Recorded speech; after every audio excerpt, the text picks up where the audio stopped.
प्रिय दर्शकों नमस्कार। एक बार फिर से उपस्थित हूँ आप सबके सामने विश्लेषण जन्म कुंडली का इस कार्यक्रम के अंतर्गत। आज जो आपके सामने कुंडली लेकर के आया हूँ, ये कुंडली आई है मेरे पास मुंबई महाराष्ट्र से। रविवार के कार्यक्रम के लिए अपना डेट ऑफ बर्थ, टाइम और प्लेस आवश्यक रूप से लिखें और प्रश्न भी साथ में जरूर ही लिख देना चाहिए। आइए विषय पे लेके आता हूँ। इनका जन्म चूँकि सूर्य वृश्चिक राशि में बैठे हैं, इस वजह से मार्गशीर्ष माह में होगा।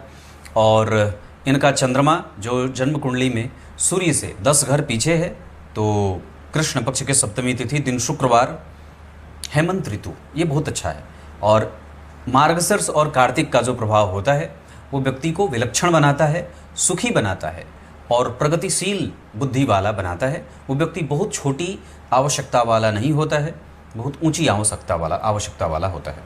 शुक्रवार को जन्मे हैं और शुक्र इनकी कुंडली में एकादशवें भाव के साथ साथ चतुर्थ भाव के भी अधिपति हैं। चतुर्थ भाव में उनकी मूल त्रिकोण राशि बन रही है। पंचम भाव में बैठ करके केंद्र त्रिकोण का राजयोग लगाएंगे। सूर्य के साथ बैठे हैं जो धन भाव के स्वामी हैं। तो जन्म कुंडली में चतुर्थ भाव का संबंध या लाभ भाव का संबंध जब कभी भी धन भाव से हो जाता है तो व्यक्ति को धन कमाने में मन भी लगता है और वो धन कमाता भी है, सही जगह पे व्यय भी करता है। और वाणी में थोड़ी बहुत कठोरता आएगी क्योंकि सूर्य जो हैं वो थोड़े से कर्कश वाणी वाले बनाते हैं। शुक्रवार को जन्मे हैं, इसका प्रभाव बहुत अच्छा रहेगा क्योंकि शुक्र ठीक बैठे हैं। मैं समझता हूँ कि बहुत अच्छा है और व्यक्ति धनवान है, सुखी है। चतुर्थ भाव पे जब गुरु की दृष्टि पड़ जाएगी तो व्यापारी भी मानसिकता वाला हो जाता है, व्यापारिक मानसिकता का होता है। कृष्ण पक्ष के सप्तमी तिथि के चंद्रमा शुभग्रह होते हैं और इनकी कुंडली में व्यापार और नौकरी में सबसे ज़्यादा बढ़िया नौकरी है, साथ साथ व्यापार किया जा सकता है। राहु की दशा में व्यापार के लिए आगे बढ़ा जा सकता है। कुछ नया काम करना हो तो बिल्कुल कर सकते हैं। कृष्ण पक्ष के सप्तमी दिन शुक्रवार, मघा नक्षत्र। पितृ देवता जो हैं वो इस नक्षत्र के स्वामी देवता हैं। मतलब जो हमारे पितर हैं, जो हमारे कुल देवता हैं, उनकी उपासना हमें नित्य निरंतर करनी चाहिए, उनको उपासित करना चाहिए और उनको दान देना चाहिए। पितरों के नाम पे गरीब ब्राह्मण को दान देना चाहिए। प्रत्येक अमावस्या को दीप जलाना चाहिए। पीपल के वृक्ष की आराधना करनी चाहिए। ओम पितृभ्यो नमः, इस मंत्र का प्रत्येक दिन कम से कम 108 बार जप करना चाहिए। इसके अतिरिक्त ओम आदित्याय नमः का भी जप आप आसानी से कर सकते हैं। गुरु मंत्र का जप भी किया जा सकता है। पितृ के नाम पे दान, पुण्य, मंत्र जप आदि करना बहुत आवश्यक रहेगा। इसके अतिरिक्त आपका जन्म वैधृति योग, क्षत्रिय वर्ण और राक्षस गण में हुआ है। इस वजह से व्यक्ति ईर्ष्या भी है, द्वेष भी है, छल है, कपट है, आगे बढ़ने का बल भी है, आगे बढ़ना भी चाहता है, महत्वाकांक्षा बहुत तीव्र कोटि की है, धनवान खूब होना चाहता है, पर दान कितना करता है ये समझने की बात होगी। मतलब हमें दानशीलता अपने जीवन में बना करके रखनी है। कुल मिलाकर के अगर पंचांग की बात करते हैं तो चंद्रमा ठीक बैठ गए, शुक्र का प्रभाव ठीक मिल गया और गण और वर्ण में हमें थोड़ा सावधान होना होगा। जहाँ हम कई बार बहुत ज़्यादा कठोर और जिद्दी न हो जाएं, इसका भी ध्यान रखना चाहिए। इसके अतिरिक्त अगर मैं बात करूं तो कर्क लग्न की कुंडली बनती है और लग्न में जो केंद्र में जो राशियां बनी हैं 1, 4, 7, 10, ये टोटल के टोटल राशियां चर प्रकृति की राशियां हैं। इस वजह से व्यक्ति एक जगह से नहीं कई जगह से धन कमाता है। बहुत बेहतरीन बुद्धि का होता है, विकसित बुद्धि वाला होता है। कमिटमेंट जो कर लेता है उसको पूरा करता है। व्यय गलत जगह पे नहीं होता, सही जगह पे होता है। अपने भोग और ऐश्वर्य पे व्यय करता है। प्रेम कंफ्यूज करके दे रहे हैं आप, उसको उद्गार स्वरूप सामने से प्रकट करिए। जो प्रेम आप लोगों से प्राप्त करना चाहते हैं उसको स्वयं भी देने की आवश्यकता है। इसके अतिरिक्त आप मेहनती बहुत अच्छे हैं। मेहनत आपकी कुंडली में पराक्रम बहुत अद्भुत है और पराक्रम का परिणाम और साहस, ये बल, ये सारी चीज़ें बहुत अच्छी हैं। भगवत भक्ति का भाव आपकी कुंडली में बहुत अच्छा है। लग्न में दशम भाव के स्वामी बैठ करके आपको चरित्रवान और रिस्पॉन्सिबल बनाने के साथ साथ लक्ष्मीवान बना रहे हैं। लग्न की डिग्री आपको आपके मति बुद्धि को बहुत ही श्रेष्ठ और बेहतर बना रही है। 19 अंश का लग्न बहुत उत्तम माना जाता है। इसमें कोई भी भटकाव नहीं होता है। जो व्यक्ति सोचता है वो पूरा करता है। लग्न में 17 डिग्री के युवावस्था के मंगल बैठे हैं। यहाँ पे अगर योग कारक ग्रह आपकी कुंडली में युवावस्था का बैठा है तो बहुत ही उत्तम माना जाएगा। मंगल से 12वें भाव में देवगुरु बृहस्पति बैठे हैं। इस वजह से जितना ज़्यादा हो सके अपने ध्यान को सही जगह पे खर्च करने का तो चलो ठीक है, पर फिर भी उसमें और भी संशोधन की आवश्यकता होगी। जन्म कुंडली के धन भाव में शनि और चंद्रमा का बैठना, वहाँ भयंकर विष दोष लगा है। इस वजह से ये कुंडली कलुषित मानसिकता से प्रभावित भी हो सकती है, जहाँ पर हम कई बार ईर्ष्या कर लें, द्वेष कर लें, मन भटक जाए, मन एक जगह पे एकाग्र न हो, चिंतातुर रहे, धन को लेकर के व्यग्रता रहे, कुटुंबजनों से मतभेद रहे, वाणी में कठोरता रहे, कड़वा बोलने की आदत हो जाए, सत्य बोलने वाला हो जाए, कुलीन हो जाता है। मलिन और कुलीन में अंतर आप लोग समझते होंगे। तो बहुत ही ये जो है वो प्रभाव कमज़ोर हो जाता है। हमें अपने आप को बहुत ही बेहतर बनाना है, बुद्धिमान बनाना है। दूसरों की प्रगति को देख करके जलने की आवश्यकता नहीं है। बहुत ज़्यादा स्वार्थ के प्रभावों से युक्त नहीं होना है। दान देना है, अपने कर्तव्यों का बोध सदैव होता रहे, ये भी याद रखना है, क्योंकि शनि शत्रु के घर में बैठे हैं और इस वजह से कई बार हमें अपने पूर्वजों के परंपराओं का, पूर्वजों के कृत्यों का हम कई बार ताक पे रख देते हैं। धर्म में मन कम लगता है, दान में मन कम लगता है, बुद्धिमानी कई बार सिर्फ हमारे लिए ही कई बार हो जाती है। हम दूसरों को सही ज्ञान नहीं देते हैं, सही मार्गदर्शन नहीं दे पाते हैं, अपने आप में ही मस्त रहते हैं, स्वार्थी हो जाते हैं। ऐसा सोचते हैं कि चलो बगल वाले के घर में अभी चोरी लगी है, हमारे यहाँ होगी तब हम देखेंगे। इस तरीके का भाव आपको कमज़ोर करेगा और निश्चित रूप से ये इस कुंडली में ऐसा योग बन सकता है। राहु की दशा में ये सब चीज़ें और भी बढ़ जाएंगी। कर्क लग्न की कुंडली में अभी तो राहु ठीक है, मंगल भी ठीक है, पर अभी राहु की दशा आगे आए तो ये सब चीज़ें बढ़ जाता है। और ऐसी स्थिति न हो, इस वजह से निरंतर ही आत्मनिरीक्षण होते रहना चाहिए। सबसे बड़ा जो अध्ययन है वो आत्मनिरीक्षण का ही होता है। राहु तीसरे भाव में कन्या राशि के बहुत अच्छे बैठे हैं, अवस्थागत वो बहुत अच्छा परिणाम करेंगे। राहु की दशा आपकी कुंडली के लिए बहुत अच्छी जाएगी। पर राहु में जब गुरु का अंतर होगा, राहु में जब शनि का अंतर होगा, तब दाम्पत्य, परिवार और व्यापार और साथ ही साथ दिनचर्या ये बाधित होगी। हमें उस समय अपने इन सभी चीज़ों पे ध्यान देना होगा। शुक्र आपकी कुंडली में बहुत अच्छे बैठे हैं, लाभ और लग्न का योग, लग्न और धन का योग, धन और लाभ का योग, चतुर्थ मतलब सुख और धन का योग बहुत अच्छा माना जाता है। यहाँ पे सूर्य और शुक्र की युति जो है वो बहुत उत्तम मानी गई है और ये बहुत अच्छी है संतान के मामले में। पर कई बार व्यक्ति की बुद्धि भ्रमित रहती है, वो अपने ही बारे में कई बार निर्णय नहीं लेता है, उसके दिमाग में बहुत सारे प्रश्न बनते हैं और उसकी दिनचर्या प्रायः किसी दूसरे से आश्रित होती है या दूसरे से केंद्रित होती हुई दिखाई देती है। पंचम भाव के अधिपति लग्न में बैठे हैं, लेकिन ये पापक ग्रह हैं, इस वजह से हमें कई बार माता पिता का ख्याल रखना है, उनके साथ प्रभाव कमजोर ना हो, प्रेम संपूर्ण देना है। ईर्ष्या, द्वेष, छल, कपट, मोह, मात्सर्य, आलस्य, प्रमाद आदि इन सभी चीज़ों से अपने आप को मुक्त रखना है। जितना ज़्यादा हो सके अपने आप को कुंठित नहीं करना है, व्यग्र नहीं होना है। क्या कहा?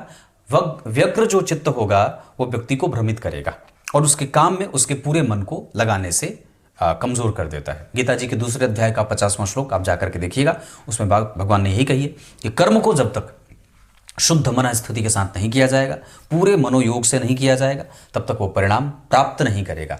और जब जिस भाव की मैं चर्चा कर रहा हूं वहां पे जन्म कुंडली के पंचम भाव से कर्म करने के बाद परिणाम की चिंता की जाती है। और सूर्य और शुक्र जब एक साथ बैठ जाते हैं तो वहां आपको आपके पिता से भी थोड़ा कम मिलता है। कई बार आपकी मेहनत, आपकी बुद्धि, कई बार आपकी कृतज्ञता, कई बार आपका विवेकवान होना, ये सब थोड़ा थोड़ा कंफ्यूज हो जाता है। इस वजह से निरंतर रूप से गीता जी के दूसरे अध्याय का पाठ करें, 5वें अध्याय का पाठ करें, 11वें अध्याय का पाठ करें, ये बहुत आवश्यक होगा।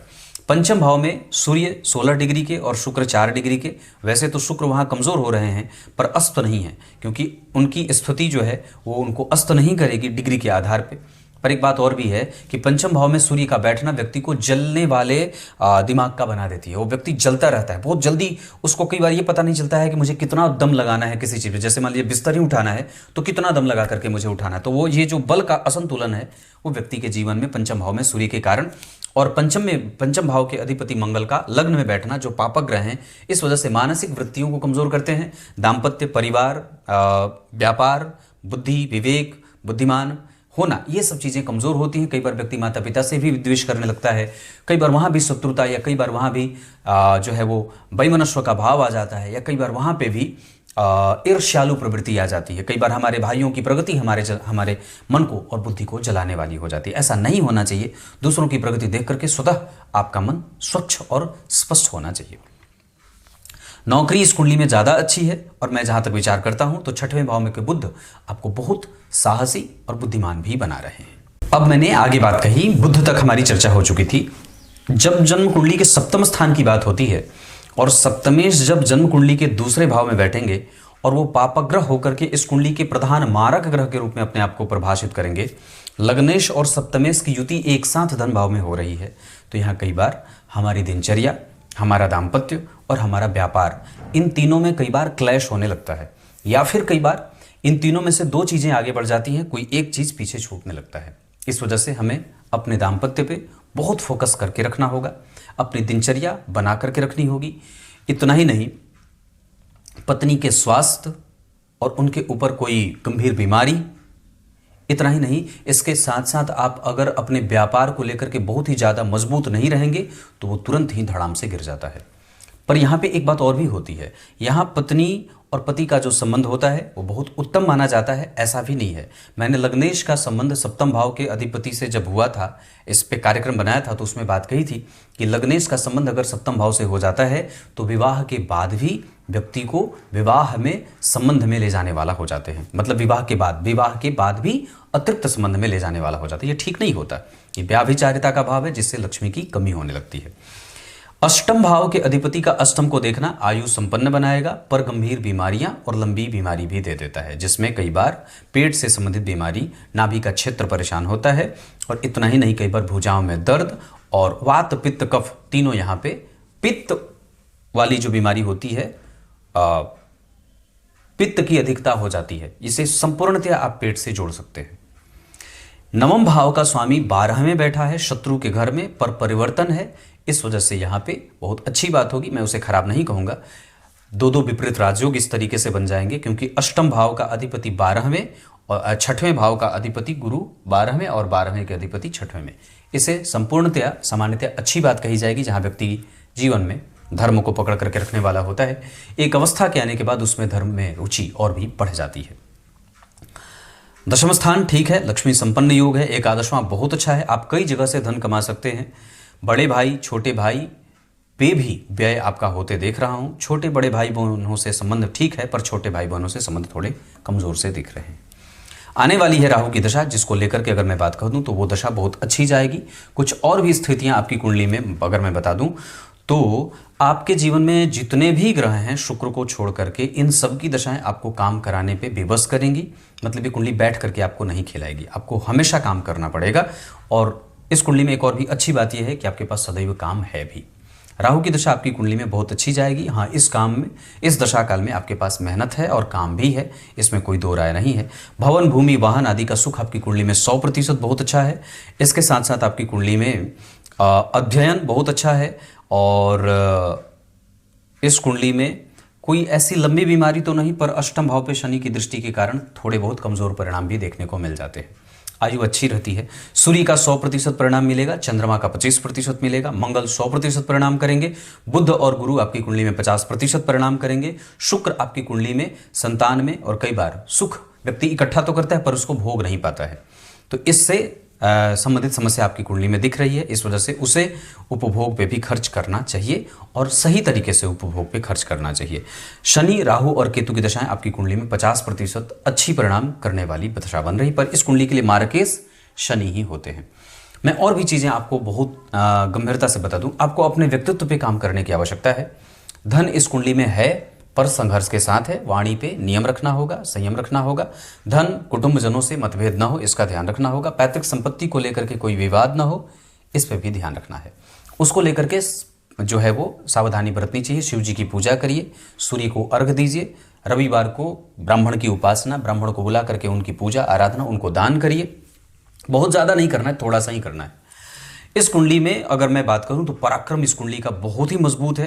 ये कुंडली भवन भूमि वाहन के सुख से बहुत अच्छी रहेगी, इसमें कोई परेशानी नहीं है।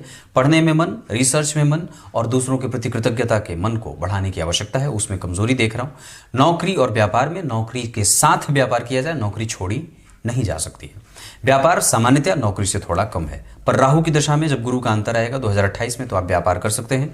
राहु में शनि आएंगे तो व्यापार और भी ज़्यादा वृद्धि हो जाएगा। व्यापार सामान्यतः अगर मन कर रहा है तो राहु की दशा में किया जाए। अभी इसकी शुरुआत अगर करेंगे तो सामान्यतः उसकी स्थिति अभी उतनी यहाँ बन नहीं रही है। दिनचर्या पे फोकस करने की आवश्यकता होगी, रिसर्च बढ़ाना होगा।